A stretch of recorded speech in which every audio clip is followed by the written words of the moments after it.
Welcome to the Owl's Edge, where smart gets wise. I'm your host, Susan Black-Beth, founder and managing partner of Auspicious Owl Group. On the Owl's Edge, we'll be bringing conversations, insights, and learnings about franchising and private equity out from behind closed doors and turn hard-earned experiences into your competitive advantage. Thanks for joining me. Let's swoop in and get wise.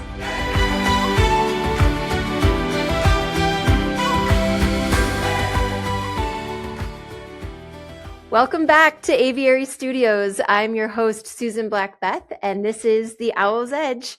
Today's guest is Mitch Cohen, someone who has lived the franchise journey from the inside for nearly 4 decades. Mitch began as a Baskin Robbins franchisee, eventually becoming one of the first operators to scale into a multi-unit, multi-brand Dunkin and Baskin franchisee in New York. Today, Mitch operates Jersey Mike's locations on Long Island, is developing Sola Salon Suites, and is a founding partner at Performax Franchisee Advisors, where he and his business partners support brands and franchisees in building healthier systems. Mitch serves on the board of the International Franchise Association and is the chairman of this year's Multi-Unit Franchise Conference coming up in Vegas, March 24th through 27th. Welcome, Mitch, and thanks for taking time to be here during such a busy season as you're prepping for multi-unit. Well, Susan, thanks for having me. It's really an honor to be part of your podcast, and hopefully I could shed some light on some of the questions that you have and make sure that we're helping franchisees in the industry. For those who may be either new to franchising or haven't been on the franchisee side, what do people who have never operated a unit on the day-to-day, what do they fundamentally misunderstand about this business? Wow. So fundamentally, what I've seen happen is I'm coming from a different career. I'm an accountant, I'm a dentist, I'm a whatever. I found this passion of mine that wants to invest in different businesses to build wealth. What I've missed is that there is no passive investment in franchising.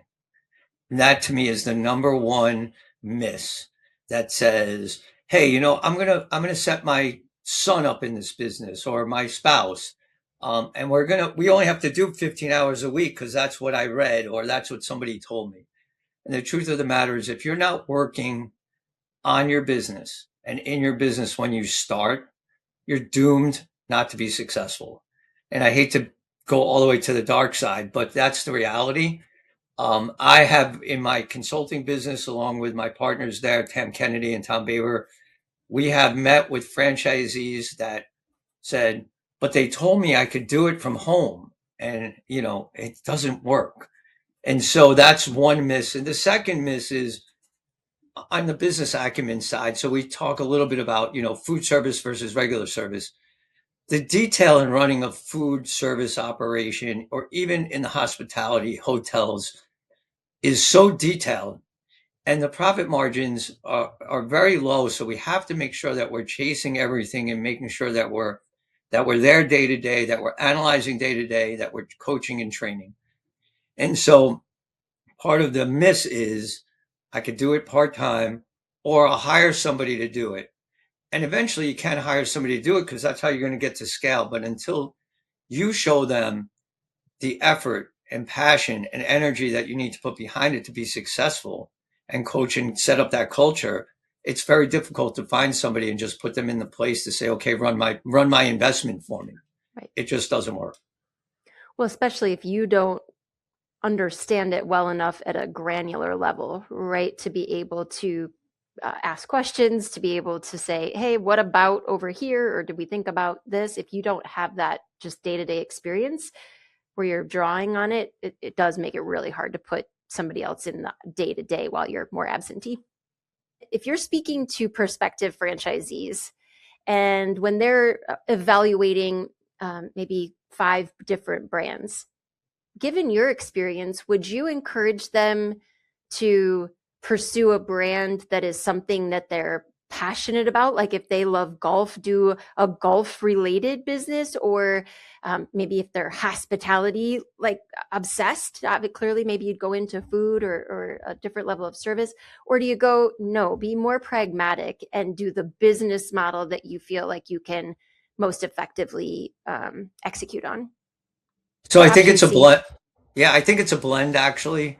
I talk to a lot of prospective franchisees and they're like, I don't know what I want to do. I just want to make an investment. I want to own my own business. Well, first thing is you have to be willing to get up every day and get in the business. So that's where the passion part comes in. So listen, I'm passionate about golf, but I probably would never invest in a golf business because I'm not technically savvy in golf. I'm just passionate about being outside and playing. And basically I call it landscaping because I'm no good at Me it. too. But that being said, I need something to drive me to make sure that I'm going to be in business. So it's a little bit of both. I think when you talk to somebody and they say, and I'm interviewing them around franchising, and we talk about business acumen and understanding P&Ls or having the experience to hire and interview or having the experience to um, show great customer relations or a great experience. These are things that we all think we can do, but when you talk through it, you can then maybe find out where there's opportunities in talking to that person. So I do think it's a blend. I tend to go to passion first so I can get up and be excited every day. And that passion will elude over to other people. And then at the same that I'm bringing in, but at the same time, I need to make sure I can run the business and understand it.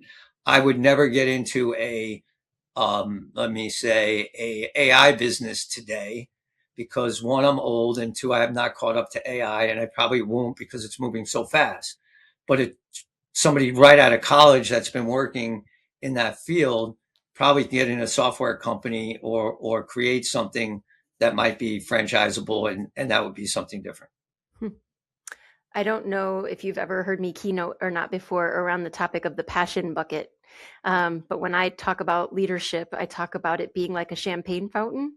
And that as leaders, as the franchisee in this particular discussion, like our responsibility is to have our passion bucket so overflowing that it can fill the buckets of the people around us.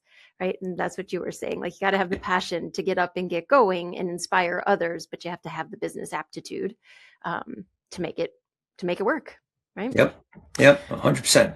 You have been part of some systems that have scaled phenomenally, and it's been done over years in most cases. But as you think about your journey at Dunkin and Baskin, now with Jersey Mike's and Sola, what patterns have you observed that separate brands that scale well and with a very solid foundation and a long-term view versus the ones that don't necessarily have such a strong foundation and have scaled maybe too quickly or without an appropriate infrastructure? So that's a great question. And I think if you go back and look at the brands that I've been with, Baskin, Dunkin specifically, years ago, they tried to scale very quickly. And they actually had a period of time where they were struggling with poor franchisees, bad operations, and a lot of lawsuits, Hmm. quite honestly. And they were able, finally, that made them pull back the reins. And that's kind of what opened my eyes up to where I can look at brands and see, are they moving too quickly? Are they not doing their due diligence on the people that they're bringing in? And so successful brands might have started years ago. Jersey Mike's also started in the 70s and had their moments of time where they had to stop what they were doing in selling franchises because they realized they weren't buttoned up enough. So those that are successful have to make sure that they're taking their time, that they're not just signing people because they're chasing the IFF to try to get to a place. If you look at um, Sam Ballas from East Coast Wings, very patient franchisor, making sure that their franchisees are healthy and successful before they continue to grow. And I think that's very important when you're a franchisee looking at brands is what is the strategy for growth? How fast are they growing? Can they support me? And do they have the financial resources to support me? Because I need the support. So what I look at as the successful group of brands, and there's hundreds of them, right? They've done it slowly. They didn't come out of the chute and say, hey, I'd like to sell a 10 pack to everybody that shows up at my front door because I need this money, and expect to be able to say, oh, I have 10 franchisees and we have 100 units in the works, but we can't open one because I haven't been able to help them. That's not success for anybody. So I see it as the difference is being patient, making sure your system's in place, your people are in place, your financial resources are in place, and that you're doing the right due diligence and bringing on the right operators. Well, and there is for franchisors out there who maybe got ahead of themselves and do make the decision to sort of slow their roll, like you can restart it. You just have to build that infrastructure. You have to take a pause, right? The power of the pause, and get everything sort of situated. And then you can kickstart that growth again, right? Like you can go back. It's not an all or nothing kind of proposition. You used a phrase, Mitch, chasing IFF. Could you define IFF? I'm Oh, not familiar. yeah, I'm sorry. I'm so That's used to okay. acronyms. I know, me Uh, too, but not that one. initial franchise fee. Oh, thank you. Gosh, you'd think I would have known that one over all these years. But I do get a little concerned these days because I wear so many different hats and there's different acronyms in every one of those fields. I am giving you the Owl's Edge graduation hat of wisdom here. You get to be king for a day. You got a blank canvas in front of you. You get to create a franchise system with everything you know from all of the different seats that you've sat in. What's it look like? Well, that's a great question. So it doesn't matter what the widget is. Um, it's really going to be about how do you put together your systems, your people, your culture, your communication, your finances, so that you can bring in the right people and motivate them to be partner, shoulder to shoulder with you as a franchisor or a franchisee. There is nothing greater in this industry that gives us the ability as a united front to build a brand. And what I mean by that is when you talk about systems, it can't be something that you're developing on the fly. We need to flush it out. I would love to flush out my systems, have my standard operating procedures, make sure my vision matches the vision of the people I'm bringing in, making sure that what I anticipate to happen as I get to scale with my first franchisee to my 100th franchisee, that they can execute it in a way that matches my expectations as the founder. And obviously, people change, things change, processes will change as you grow, but you have to have that strong foundation. I look at it as planting a tree, putting roots in the ground, making sure that is really sturdy and firm before you start to let that tree grow. And with that, if you're able to do that and bring in the right people, I believe it doesn't matter the widget, doesn't matter service brand, it doesn't matter quick service, hospitality. I believe that's the perfect franchise. I will look forward to being here to see you build that. I don't know about Well, that. we might be on the golf course together. When people ask me if I like to play golf, I say I like to ride around in a cart and talk to my friends. Is that the same? I mean, if I have to carry a club with me, I'll do that too. But that's about as good Well, at golf as I get to be. I always say the guy that hates me the most is the superintendent because I'm doing the landscaping and he's got to come back and fix it. He's got to fix all your divots, huh? Yep. Hey, when life happens or when motivation is just running low, what do you do to refill the tank or to find the inspiration to go out and motivate and inspire others? Is there something that you tap into that might be a cheat code for others to power through those kind of times? Well, it goes back to, just my experience growing up and the things that I went through personally growing up, with my family and trying to make sure that we always strive to succeed whether it was to make your parents proud, to make your coach proud. And so whatever that was as a teammate, and I look at all my employees and my partners as teammates, as a leader, what can I do to lead them to make sure that we're going to survive, strive, and accomplish our goals? And I feel obligated to do that as a leader and as an owner of a business. And so that's what motivates me. I just kind of fall back onto my past and say, what got me out of bed when I was 16 years old and I had to go to work? No 16-year-old wants to go to work, right? But I kind of fall back on that. And I look at myself as a leader of people, and one of my biggest joys, which I say all the time, I literally have an employee that I hired in 1983 that still is in the franchise business. He's an executive at Arby's. He's started in Baskin Robbins.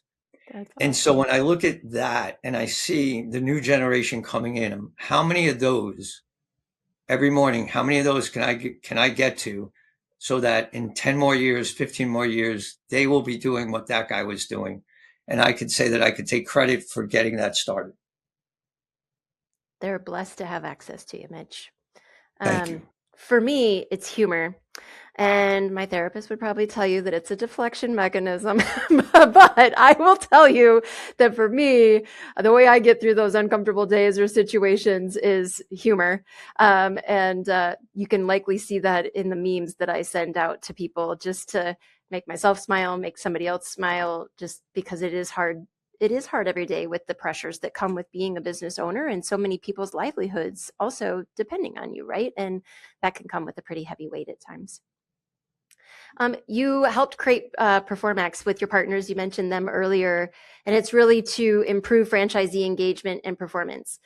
From your experience in that work, what usually breaks down first in franchise systems? Is it communication? Is it trust? Is it incentives? Is it yes?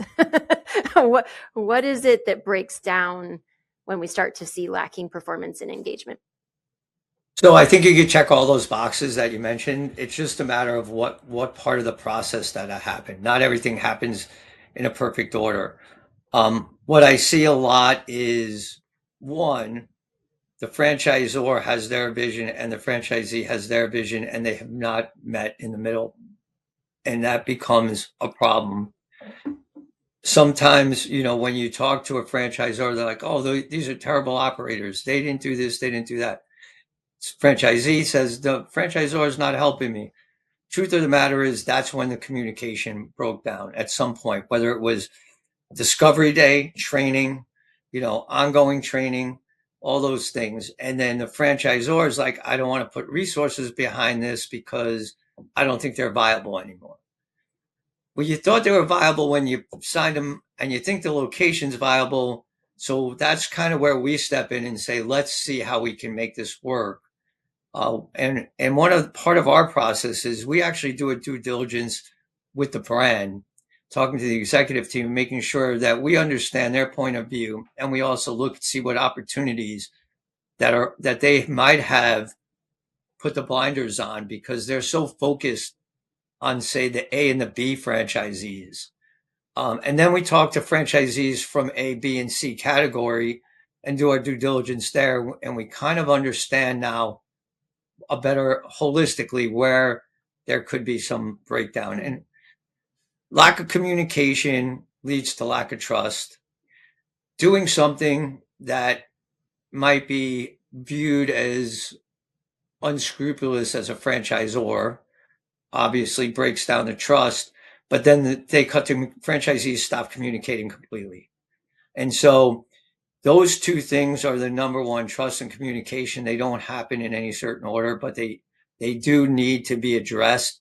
And a good franchisor, in my opinion, will always be looking at what is the issue? What is the root of the issue? It's not just he's failing or she's failing or we didn't deliver the right X. There's got to be something else, and we need to get to the root of that and try to talk through it. And that goes back to just communications and creating relationships. You led me right into a question I have about the way that you decided and your partners decided to diversify your holdings in your portfolio. Obviously, a lot of time and a lot of years in food. And then the addition of Sola Salon Suites. So going from the food side to the service side with a large real estate component in both pieces. But what prompted that shift, and what did you learn through that diversification? Great question. So the shift was prompted by a conversation at a convention, multi-unit convention, actually, believe it or not, poolside. The day before the convention started, I was talking to somebody in the finance industry, and he was saying, "What have you looked at? What brands are you going to look at to grow your units at multi-unit?" And I said, "Honestly, I don't know. I'm coming in with an open mind." And he said, "You need to look at the salon suite business. Hmm. This is right up your alley. It's a business that somebody from the hospitality sector could do really well at because you're dealing with a smaller amount of clients on a regular basis. And that from a financial side of things, I will finance these all day long." That came from the franchise person, the Right. finance person. And so that's what turned me on to doing the investigation. Otherwise, I have to be honest, I'm not sure I would have ever got there. Okay. Um, and so that was the driving force. We interviewed and did our due diligence on many, many companies. A good friend of both of ours, Christina Russell, was the CEO of Solar Salon Studios, and found out that I was interested in looking at this concept, and reached out to me and said, "Why haven't you called me yet? And let's sit down and talk." And I was fortunate enough to have that kind of relationship where we were able to understand and learn about the business. And in doing our due diligence, and we talked about this earlier, switching over from food service or hospitality to service and back and forth. One of our franchisees in Sola that I did my due diligence with was a vice president from Tim Hortons. And he said to me, he said, "Mitch, let me ask you a question. How many customers at Dunkin do you see every day for $5 for a cup of coffee?" And that was back then, so I'm dating myself on the price. But um, and I said, "We could see up to 1,000." And he said, "And you bend over backwards every day to make them happy?" I said, "Yes, we do." "And you want them to come back every day?" I said, "Yes, we do." He said, "Well, in the salon suite business, you probably have 30 to 34 beauty professionals that unfortunately in this industry have not been treated well by the individual salon owners. And they don't have the business acumen that you can teach them how to be better business people. And then you only have to make sure you service them and make sure they're happy. And that job's a much easier job than you had in the fast food business." And that turned on the next light bulb that said, "We have to start looking at this more seriously because I think we can make something of this." If you could go back to your first franchise investment and give yourself one piece of advice, what would it be?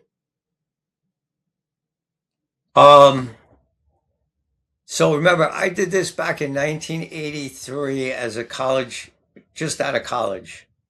And I didn't have a nickel in my pocket when I did it. So the piece of advice I would say is make sure that your resources financially are more than you think you need. Hmm. And I can't put a price on that, but I can tell you that when I did this, I did it through cash advantage on a credit card, which was probably the most riskiest thing I could have ever done in my life. But I had nothing. I was a college student with nothing to lose at that point. I would never suggest that. But if I had to go back, and even today, when I look at investing in other businesses, I want to make sure that I have the proper financial resources, whether it's conventional, whether it's an investor, whatever it is, because that's where you can start to struggle and not be in the people business anymore because you're not building wealth, you're chasing finances. When you were that kid with a nickel, what was your why for getting into business for yourself, but not by yourself? Uh, in college, I always wanted to be in my own business. It actually was probably in the bar business, but I was a college student, so why not? Um, Once I got back to New York, I went to school in Illinois. Once I got back to New York, I realized that I needed to um, get some real business education, working in some type of business. And I just happened to be in the right place at the right time. And I was working at a bank during the day, and I started working at Baskin Robbins at night. And my why was the person that hired me, the franchisee, wanted to grow. And I saw how he was building wealth. And I said, I want to be like that. And I want to build wealth because at some point, I'm not going to be a college kid anymore. And I need to make sure I can land on my feet. And so that was really my why. I love it. Did you say you went to college in Illinois? Eastern Illinois University. I don't either. I didn't remember that about you, or I didn't know that about you. So I love learning a new fact. Here's a new fact about me that you don't know. My senior capstone project in college was I designed an entire tiki bar franchise. So this might be why we've been friends for so long. I think we Yeah, just put a finger on our why for yeah. our friendship. I want to give you an open mic. Like what would you share if there were no questions? You just got to give of your wisdom and your experience. What would you say to the community in the world of franchising? I think, and thank you for the opportunity, by the way, but I think I would say that if you're new to franchising, this is a business, and you said it, you're in business for yourself, but not by yourself. You need to make sure that you're making the connections, the contacts, the communication, doing an education, and really investing in yourself before you invest in the business and make sure that it's the right thing for you to do. The one thing I can't stand in this industry is seeing people that got in for the wrong reasons and are not successful. It kind of bothers me, and I want to be their mentor and try to help them. And sometimes we can, and sometimes we can't. But to me, that would be my biggest piece of advice. And then to live life, right? Life is short. Um, we've all had something happen in our life. I know you did. I did. We need to live life. We can't there has to be a work-life balance, even though you have to be in your business. And I just think that you have to take advantage of what you can when it's there, but you also have to make sure that you're taking care of the people around you. And I would just love to add on to this interview. I hope you know how grateful I am to have you in my life for lots and lots of reasons. But the way that you interact with your team and the way that you treat others is by far one of the greatest gifts that I've gotten to witness, and that you really do treat everyone as a peer and a colleague and somebody to collaborate with. And I just really respect and admire that about you, Mitch. And let me just say thank you because you've been a mentor of mine and you know how much I feel about you. Thank you. All right. I don't know that this is actually question 13, but it's 13 on the sheet. So, and 13 is my lucky number. So this is where we're going to wrap up. Oh, is it really? Another fun fact. Oh my gosh. The things you don't learn on a podcast. All right. What's something that's not on your resume that you're really proud of?